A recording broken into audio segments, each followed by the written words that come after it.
Hello and welcome to this week's episode of Not D&D, brought to you by EN World. I'm your host, Jessica, and this week we have Malin joining us, who's going to be talking all about BIND. Thanks so much for coming on the show.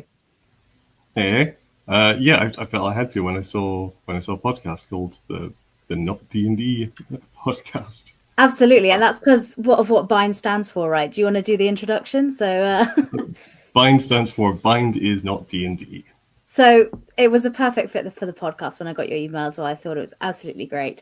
So we're going to be talking all about the game there. There is a link up on the screen or in the show notes of the podcast if you want to read more about it whilst we're talking and listening, if you want to find out more information after the show.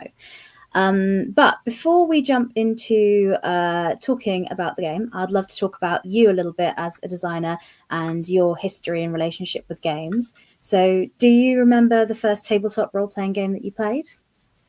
Advanced Dungeons and Dragons 2nd edition with the 3-hour requirements to make a basic thief with all the little percentages and stuff. Oh, wow. That game was mad. I have no idea how people maintain nostalgia. Like, I've got nostalgia for it, but I wouldn't actually want to play the thing again. When I look back at it, I'm like, that was crazy. Pretty crunchy and heavy, yeah. So where did you go from playing AD&D? What was your journey and games did you explore before becoming somebody who creates and puts out games yourself? I've have an unhealthy amount of White Wolf back in my home country. So I'm currently living in Serbia, so now I have nothing left. Oh, okay. But a ridiculous amount of White Wolf. Bogeyman, I don't think anyone will know, but it's a particularly good horror game. It's okay, cool. I'm not even sure if it's still in print or anything. I used playing cards, but I had this. It was one of the first times I really got into the notion of something which was not really representing stuff; it was representing a genre. And there's all these rules about, like, okay, there's everything's calm and you're guaranteed calm to safety, and then there's the build-up phase when things might happen, and then the storm. Because in every horror film, there's this constant flow of like, oh, everything's fine, or it could be bad, and it's really bad, and then things break, and we repeat and repeat. Beautiful. And so what led you to kind of make your own games? Because a lot of people are in the tabletop RPG hobby and enjoy playing games and running games, but taking a step to start creating your own and putting them out there is kind of almost a different step. So what made you want to start doing that? I think, like everyone, has started off with house rules. And like, say, Advanced Dungeons and Dragons basically forces you into house ruling. Like, I remember one thing really clicked when I was playing the Baldur's Gate computer game, because there was this, there were like 20 kobolds or something in a spell to possibly knock them out with gas, and they all had to make a saving throw. And you could see the little creatures going up as they made the saving throw and then falling over at sleep for 1d4 rounds as they failed it. And seeing in a computer game, it finally clicks, like, I haven't been struggling with the rules. It's almost impossible. For a human to represent what the computer was doing, they would have to take like 20-sided dice, roll the kobolds, roll all of them, remember the entire spread, see the thing, that's roll under for saves, it's roll over for attacking. And then do that number of d4s depending on the successes, and then just sort of memorize the results along. And then each round afterwards, remember how many new kobolds would be newly making saving throws. And like, it's just mind bending when you think about it. Again, very easy for a computer, but to ask a human to do this is verging on the impossible. So it forces you into house ruling. And after that, it was just sort of it was an optimization problem after that. And you'll see everywhere, like famously, nobody uses the strength score of 16. If you've got a traditional D20 game with a strength of 16, you leave it after that. You roll those dice once, and then you look up a table and you go, so 16 minus 10 is 6, divided by 2 is 3, so now you've got +3 bonus, so you stick that on. Why not just stick on the +3? So much easier. Fair enough. So I just kept going and going and going, like, along those lines, and constantly thinking, you could optimize this, you could optimize that. And when you start like breaking things down in terms of what I like to call a faff metric, like how much mucking around is there, then you can get you can make things an awful lot faster. Absolutely. And I find like with all the people who say like they hate rule systems, there's a bit of confusion because it sounds like they're saying they hate talking about rule systems, which is definitely true. But I don't think anyone, like, I don't care about my washing machine until it breaks down, in which case I really care an awful lot. And it's kind of the same with the rule system. Like, most people don't want to hear about it, and that's totally understandable. But when you've got something broken, I think like everyone can benefit from fixing it, and the benefits are like going from 45 minutes worth of combat because there's 3 goblins and a whole bunch of number crunching to just having resolution, telling that interesting bit of the story, hopefully, and then moving on and seeing the next bit. I like that analogy. Yeah, like the washing machine. If it works, it's not worth even mentioning, and you don't even notice it. But when it doesn't work, oh boy, do you notice? And yeah, that is very true. Like if you got a rule system that lets you play the game, you kind of almost don't notice it. But if you find something clunky and it gets in the way of your storytelling, it's a very obvious thing. I like that metaphor. Okay, so it sounds like you started homebrewing and it started getting to the point where this is actually its own game. Is that fair to say? How advanced it got? It went. This isn't a hack of another system. This is its own thing. Does that Oh lead yeah, us into Bind? yeah. It was completely rewritten from scratch. After doing a bit of this at one point, I just went, okay, stop. Let's look at the absolute fastest way you could do this sort of thing. So it's in the fantasy genre. There's a world there, but it's very much started from the ground up. Beautiful. So could you give us the summary of what Bind is? So if people haven't heard of the game, just a little intro for what the game is, what the setting is, and what we're going to be doing. Well, for the game, it's fast. It's a little bit. I start to call it sort of dungeon fantasy grunge. It's not really. It's not exactly dark and gritty. I think the best metaphor is probably my wife's actually. She read a bit and said this looks like whalers from the 18th century. Okay.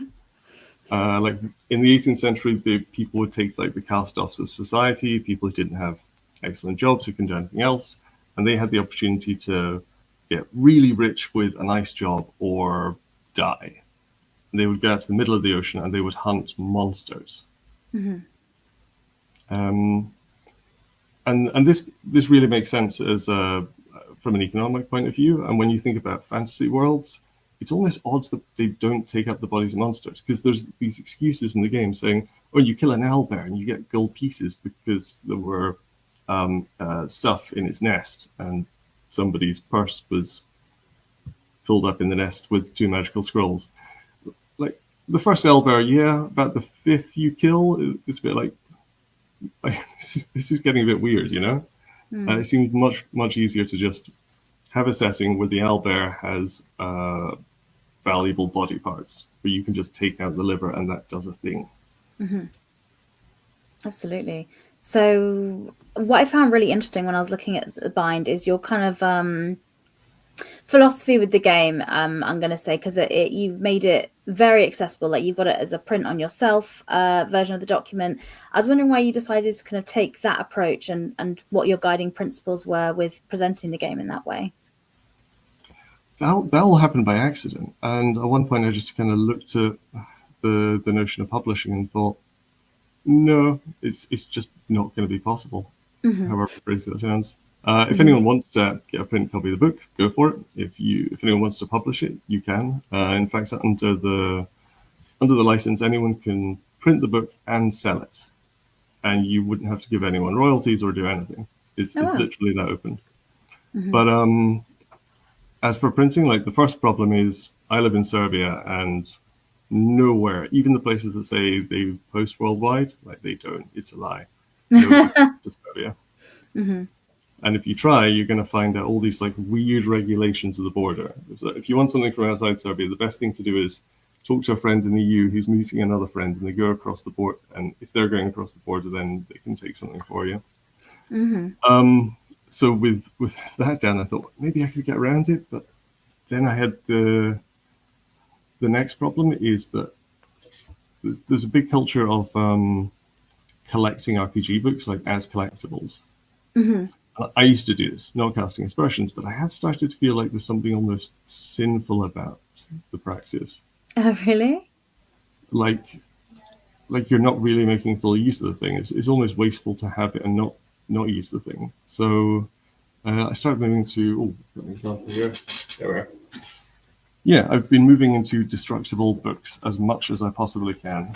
There is a stat sheet, and it has circles on it so that you can mark stuff off with a pen, an actual physical pen, and don't think about ruining the book. That's fine. Just draw all over the thing, everywhere. It should be. So I want them to be usable. Okay. And even though people might say, "Oh, I could definitely order a book from Amazon and then draw on it," I don't believe any of them. Once you order a nice shiny book from Amazon and it's there with like the glossy cover and the amazing art, there's no way you're going to take out a pen and just draw your notes all over it. This, on the other hand, if you take a PDF to a print shop and come back with this, you're fine. You just feel like emotionally absolutely free to doodle any sort of nonsense on here. Yeah, use it more like a notebook, or something like that for your campaign. Yeah, so I love the approach you had with it. And also what I found really interesting was the rules kind of come in 3 different layers. So I'd love you to kind of talk us through those 3 different layers and why you chose to give that option for it. I didn't know if it was just a way to please all people, or was there a different idea behind it? Exactly that. Yeah, I just want to be sort of greedy with everything. So it's kind of nice to have the really fast, snappy rule sets that you get in these modern OSR things, where it's just like, roll 2d6 and see what happens. That's really nice for being accessible and just picking something like this up, which is very thin, and just going for it. But it's often not great for the campaign, for like a full campaign where somebody actually asks, like, well, okay, because of this adventure, we now need 3,000 bits of wood. How much does wood cost here? What's going on? And suddenly you actually want the massive tome of rulebook, which says like, how much a piece of paper costs in order to do this thing realistically. So yeah, I want everything. And the way to do this is, as you say, the 3 stages. So, do I have one of the other? There we are. I actually have the 3 stages of the thing. Okay. Stage 1, a 1-page rule book. It might not look like it because I'm cheating. But if you take this and you fold it and you fold it and you fold it in the right way over and over, you will eventually get an A7 little booklet. This tiny little booklet. You can puncture it with a needle, take out some floss, and bind with floss. And then you've got a little rule book which covers almost everything. But of course, you might want additional rules for the particular module. You definitely will. So in that case, get a module. And we have here, where is it? Stage 2. Here we are. For this particular module, people are underground. They may have a torch, and if they have a torch, then they may eventually run out of air, and they'll get what is it? Hypoxia. Hypoxia is a horrifying thing where cavers know about it. If you go underground enough and you carry a torch with you, and an open flame eating all the oxygen, then you eventually start giggling, feeling lightheaded, getting confused, laughing a bit more, and at one point, sudden death. But of course, that's really narrow. That's an obscure rule. You can't really have that in a minimalist rule set. Unless, of course, you have a bespoke rule set for every single module automatically compiled by the computer.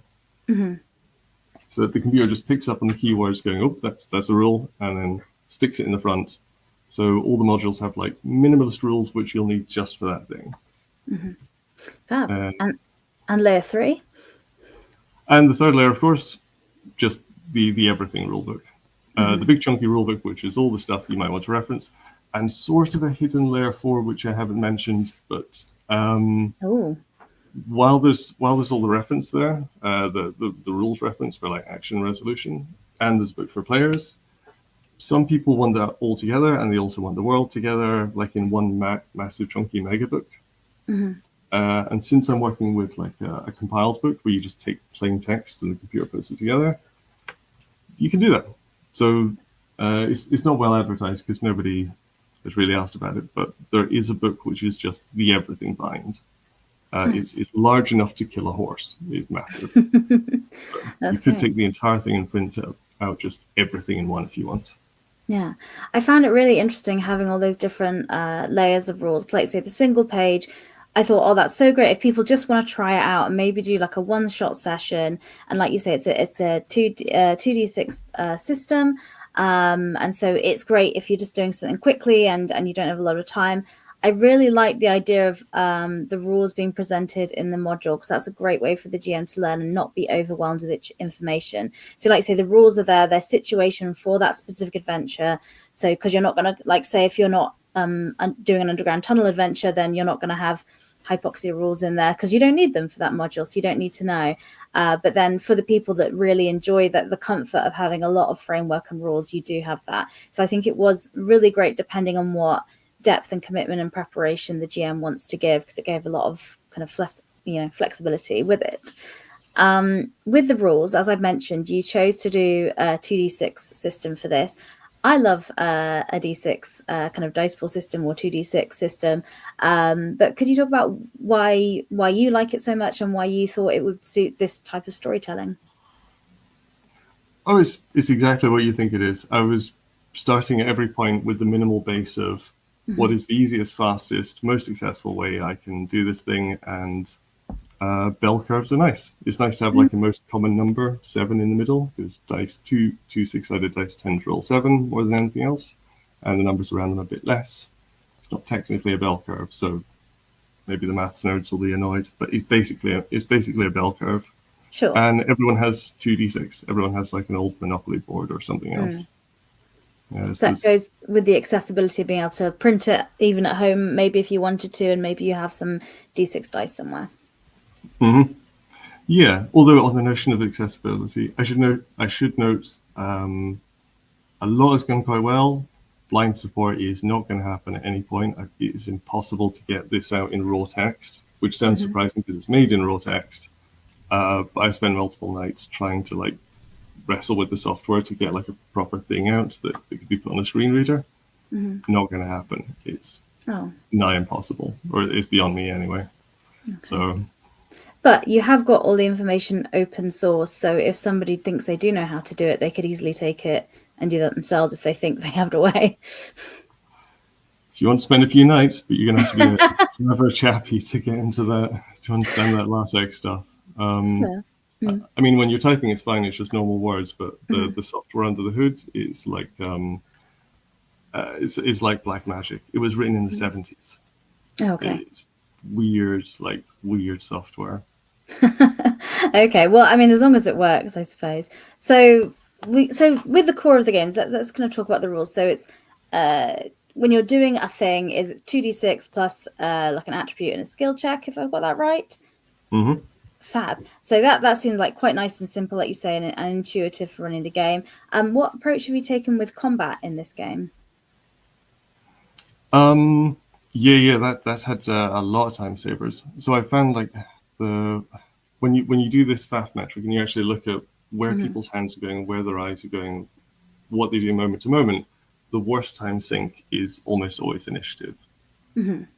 Like you look over, you find this score, you roll the die, and then the GM almost always records it. And unless you have a fancy initiative tracker, which is still recording it, then you have to get out a pencil and write down this number. Already you wasted loads of time. You go to attack the goblin, you miss, and now the initiative makes zero difference. Because if you've missed, then it doesn't matter if you're missing before or after the goblin. This now makes no difference at all. If you both hit, it also makes no difference unless somebody dies. So it's just like the biggest waste of time. So that was just out the window from the start. Okay. And the second one was the second biggest waste of time I found is separating out this notion of attack and defense.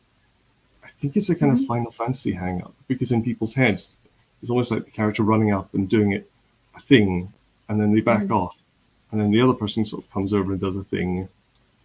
You don't need to represent combat in that way. It's more of an interaction. So the big time saver here is just to say, okay, you've got this score, the enemy has that score. We'll just add the enemy score to the target number and we'll compare. That's it. So the winner deals damage. If you lose, you receive damage. If you hit, you deal the damage. And since everyone can now go at the same time, the GM has the ability to say, okay, there are 20 goblins in front of you. There's like 5 of you, so everyone's getting attacked by, let's say, an even spread of 4 goblins. You can now have like 4 players at the same time going like roll, roll, roll, roll, roll, right down the line, and we don't need to take turns waiting for people. So it's sort of parallel processing, but with humans. Yeah, no, that makes sense. And I can definitely see how, like you say, the streamlining to save time in combat, because I think we've all spent a lot of time sat in a combat that is just going on for a really long time. And I can see how that approach really cuts down that time and we're not spending a long time in it. What does that do in terms of like strategic combat? So what does those mechanics kind of, what does combat feel like when we're playing it? Obviously not a long time sink, but what else does that create in terms of like strategy and how we play combat? Any sort of strategy is not really affected because you get the same kinds of choices. Of course, no attack of opportunity. Again, that's this one of the weird abstractions that like the mind of a computer gamer comes up with. But instead, we just look at action economy. So, of course, there has to be some way of resolving who goes first. Otherwise, the GM just picks somebody. Because if 2 people are disagreeing about who's going first, there's going to be something. So we just pick up coins and assign action points. So it's like 3 plus your speed, so you'll have between maybe 2 and 5 coins, and you just sort of put down a coin and say, I'm doing a thing. The person with the most coins goes first, and the GM can track like 20 goblins by just putting a coin at this point and moving it down 1 or 2 steps every time they do something.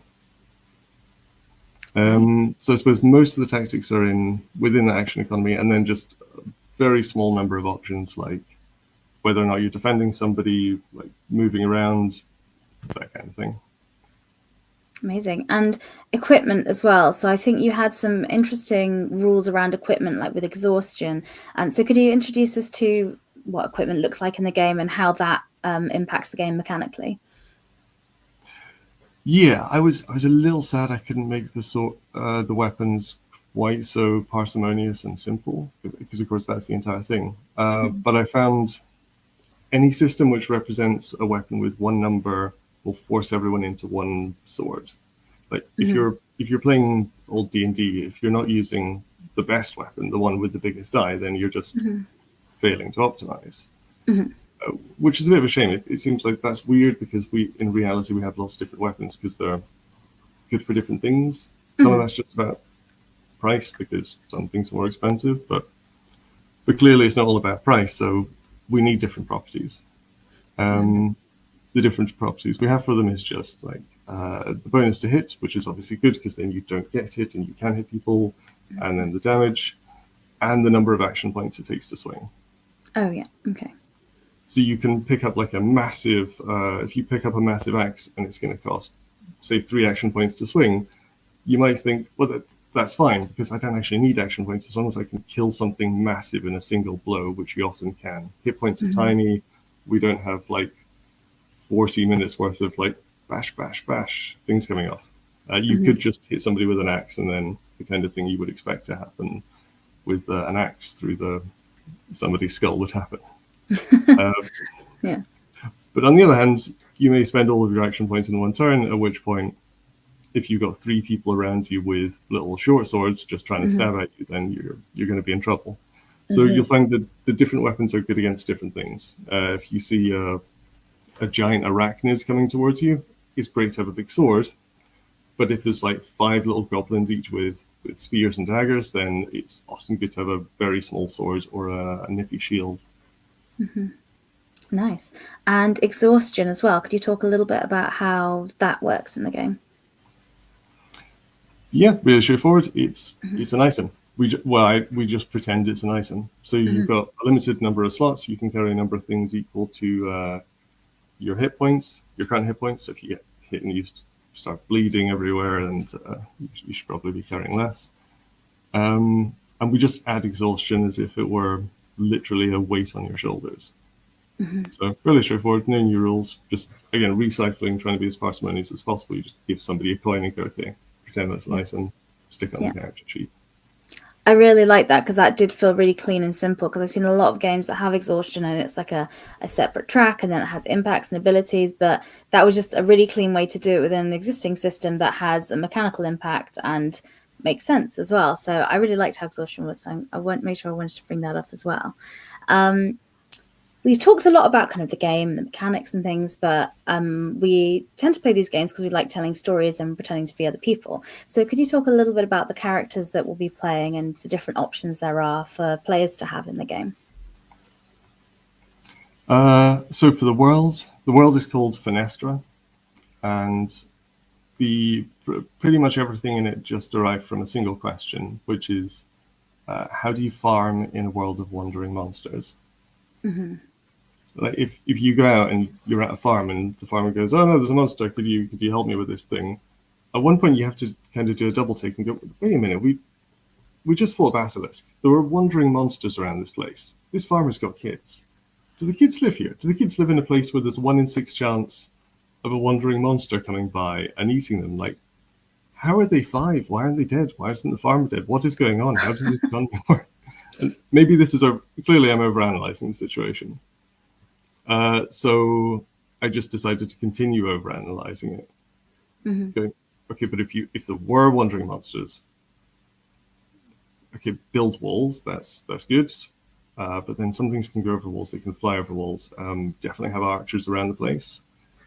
And how would society work if you've got certain spells which can decimate not decimate, like destroy an entire area, like Mm-hmm. an entire city?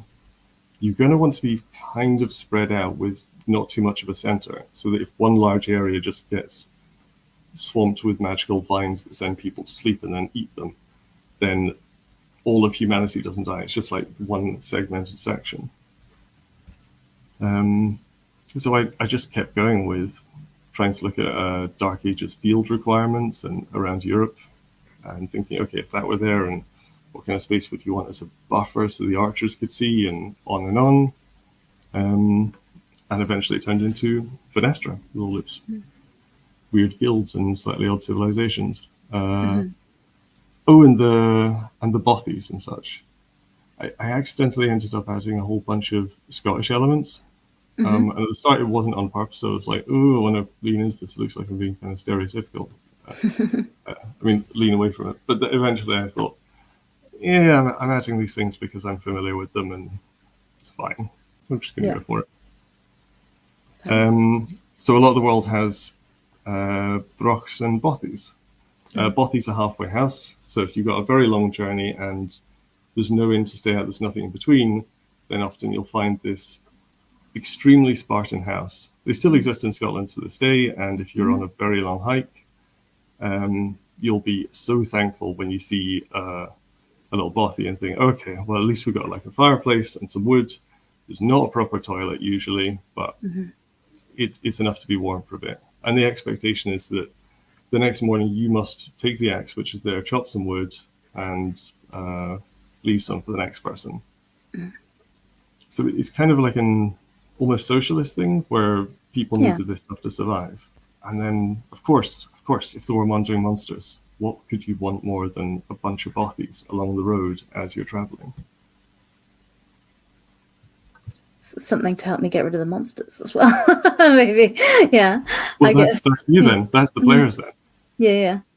That's the player element. The starting assumption is that these are the lowlifes, the miscreants, the wastrels, the gits that nobody wanted, and all the people with progressive political ideas. So, like you were saying at the beginning, like the whalers would have been in the Yeah, bunch of whalers, the kind of people who, well, did go hunting monsters. So it's a lot less heroic fantasy. Where if I ever get more cash for more art, then there won't be images of terribly heroic people, saving children and whatnot. This is the people with 3 teeth missing that nobody wanted around in the village. And well, of course, is the starting point, and the story points allow you to introduce characters that you know, other people, and so the idea is to like expand the group bit by bit over time, where you say like, oh, this is my cousin, and that's the person I used to buy this stuff off, and that's the person I was in this circus with, And then if your character dies, then you'll just pick one of those people you've introduced, stick them in, and the group goes on even when the individual dies. And we've talked a lot about the rule set and how a lot of it was designed to really pare things back and take out the faff, as you've said. So what does character creation look like with those kind of principles in mind? I did the same kind of thing of wanting to have everything. So I counted it up, and there are technically 4 methods of character creation. But don't run away. For all the different layers, yeah. Yeah, it sounds kind of ridiculous when you say it out loud. No. The fastest is 2 seconds. You just hand somebody a pre-made sheet. The second method is you roll randomly, you roll your stats randomly and the race and the name. And then you just look at what those stats say about you in like a big list. They'll give you a starting thing with skills and a description and a basic idea of who this person is. So that's meant to be good for people who don't really want to read the backgrounds. They don't want to get to know the world. They just want to go, okay, so I'm a bad-tempered thief who's got like a jar of jam in his pocket for unknown reasons. And off we go. Perfect. Yeah, great. And then the layer beyond that, of course, you can start to introduce your the people you know around you. And it's once you expand the, you could say henchmen, or you could say allies. Just the character pool, the pool of characters that you know around you that sort of ties you into the world. Once you use that system, that is also sort of character creation, because you can pull on those when your main character dies. As they may do. Oh, great. Well, it sounds good. Like there's different options for like campaigns if you want to make something a bit more in depth, or if you are just doing a one shot and just want to quickly get a character to get going with. Again, there's options there. So character creation, I guess, very similar to the main rule books. One thing I've been talking about a bit throughout the interview is about how licensing and third-party publishing and how open the game is. But could you explain a bit like how that works? And so if people are listening to this and are intrigued by it, how can they get involved with that? Yeah, so there was a famous article on Fantasy Heartbreakers about the awful habit and our hobby of people trying to redo their favorite thing, and they make something kind of like D&D. And the notion is that it's heartbreaking that they have these really good ideas, but overall they're not amazing, because most RPGs are made by a massive team of people and actually take a hell of a lot of work. And one person or one or two people making one, it's just not going to be possible to produce that level of like content, the quality, etc., etc. So the article didn't really have much of a solution. It just kind of bemoaned like, oh, there's another one. And I'd kind of done the same thing. I'd made like a little fantasy heartbreaker. It had some nice mechanics, but it had its own problems. Like I'm always trying to fix bits. So then I thought, why don't we just not do that? Instead of remaking from the ground up and then protecting this thing, going, well, it's my little IP, my intellectual property. Why not just open it up so anyone can change it? And then if somebody else has an idea and goes, oh, I want to do this with a fantasy thing, but like here's the main gripe I have. Here's the thing I want to change. Here's my amazing idea. Then there'll be something there to start from. So like it's already written. You just need to do the rule set for this one bit, or the world for this one bit, or like add a module or add some art. Like think of something you want and then just add it in. And the open source software movement has already been doing amazing stuff with this. So I think most people know about open source software, but if you don't, the background to your Facebook, all those servers that feed you stuff, all of that's run on software which is made by, which is made in an open way. So it's not just corporations; it's a combination of corporations and people working just because they like the thing. People say volunteers, but it's not really volunteers. It's people doing the thing because they want the software to do that. They're like, no, this shouldn't work like that. I want it to be faster. I want it to be better. And they will take a copy, improve it, and then it's almost like an afterthought. Some of the time they'll just be like, oh, here's the improvements. The improvements that I'm receiving, that's what I want, but I may as well just give it out because I got it for free. So okay. I'd love to see the same thing happen one day with RPGs, where anyone can just take a copy of something, make the improvements they want, stick it back into the world. And if you want to do that with BIND, it's all there, but Probably the easiest way to get started would be say hello on Matrix in the chat. Okay, great. And all the links to all that is on the website, on the BIND RPG website that I've got. Yep, that's on the screen there and in the show notes on the podcast if you're listening to the podcast. Yeah, thanks for sharing that with us. Malin, thanks so much for coming on. Oh, sorry. Sorry, there's just one other way. Every book at the start, if you look at, if anyone wants to get involved but not too much, if you only have gripes, where's it? I can't find the QR code. But every book on page 1 or 2 has a little QR code, and if you look at that, it'll bring you to an email. That goes to an issue. That goes on the issues board, and you can say, spelling mistake, this goblin looks weird, whatever the problem is, send the email there, and with enough complaints, we can start to make it a bit better. Fab, that's great. It's fantastic ways to get involved. I was just going to say thank you so much for coming on and sharing BIND with us and everyone listening, and also for making it so open and available for people to play and to pick up and do their own thing with. So thank you so much for that. Before you go, I do have one more question for you, which is if you have any recommendations for any other tabletop RPGs. Bloodsuckers. I've not had a chance to try the thing out, but it looks interesting. It's sort of NSR or OSR style rendition, but more White Wolf based, like Anne Rice vampires, that kind of thing. Yeah. So it's short, snappy. It's an indie thing with all its own artwork, and it looks pretty fun. Cool. I like that recommendation. Thank you so much. Well, I think that brings us up to the end of a time. Malin, thank you so much for coming on again, and thank you so much for sharing the game with us today, and also just sharing it with the RPG community. If anyone is interested, all the links are in the show notes, so you can go and find more information there. But I think that is all for this week. So I will say thank you very much to everyone who's watched and listened as well, and say goodbye for this week. Thank you very much. Bye.